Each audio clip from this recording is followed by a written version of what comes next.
পুরো দেশটা খেয়ে ফেলেছে যখন, তখন মানে কারো সেই অর্থে আমরা অত মাথা ব্যথা দেখিনি যখন একটা হাঁস খেতে যাওয়া নিয়ে এখন যে পরিমাণ মাথা ব্যথা দেখছি। নীলা মার্কেটে হাঁস খেতে যাওয়া অ্যাজ ইফ এটা বাংলাদেশের দৃষ্টিতে একটা বিশাল একটা অপরাধ। এটা তো কোনো অপরাধ না। এখানে একজনের যদি হাঁস খেতে মন চায় সে যেতে পারবে না, এটা তো আইনের দৃষ্টিতে কোনো অপরাধ না।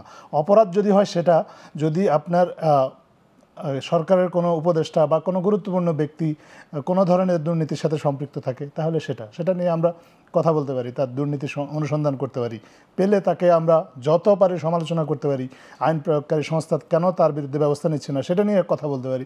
সেটা নিয়ে আমরা কথা না বলে আমরা কথা বলি কি উনি হাঁস খেতে গিয়েছেন, অ্যাজিব যেন উনি হাঁস খেতে গিয়ে, আমি বলছি উনি হাঁস খেতে গিয়ে মহা একটা অন্যায় করে ফেলেছেন, এই অন্যায়টা করা উচিত হয়নি। ওনার হাঁস খাওয়ার কোনো অধিকার নেই। মানে পুরো দেশটা খেয়ে ফেলেছে যখন, তখন মানে কারো সেই অর্থে আমরা অত মাথা ব্যথা দেখিনি যখন একটা হাঁস খেতে যাওয়া নিয়ে এখন যে পরিমাণ মাথা ব্যথা দেখছি। এটা আমি উদাহরণ হিসেবে এই জন্য বললাম যে আমরা এই ধরনের বিষয়গুলোকে সামনে নিয়ে এসে এমনভাবে ফ্রেমিং করি যখন আমাদের আসলে মূল সমস্যাগুলো, সেই সমস্যাগুলো আড়ালে চলে যায়। নিশ্চয়ই আজাদ মজুমদার, এটা ফ্রেমিং ভুল হয়েছে, আমার কাছেও এটা মনে হয়েছে। কারণ এই হাঁস খাওয়ার ইস্যু এসছে মূলত তার বিরুদ্ধে একটা দুর্নীতির খবর আসার কারণে, যে তিনি হচ্ছেন চাঁদাবাজির সাথে তিনি যুক্ত ছিলেন এবং তিনি মাস্টার মাইন্ড ছিলেন বা তার নির্দেশে করা হয়েছে।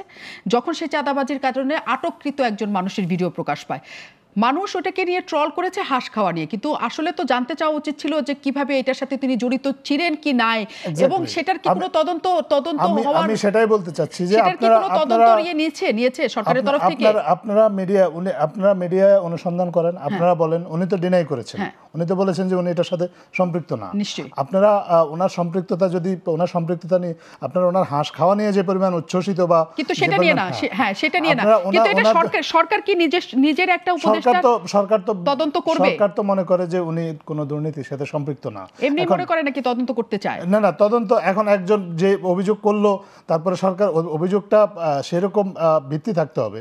যদি আপনি মনে করেন যদি তার বিরুদ্ধে যে অভিযোগটা আছে সেটা যথেষ্ট স্ট্রং, তাহলে আপনারা সেটা নিয়ে লেখেন, বারবার লেখেন। সরকার অবশ্যই সিদ্ধান্ত নিতে বাধ্য হবে, সরকারকে তো বাধ্য করতে হয় অনেক সময়।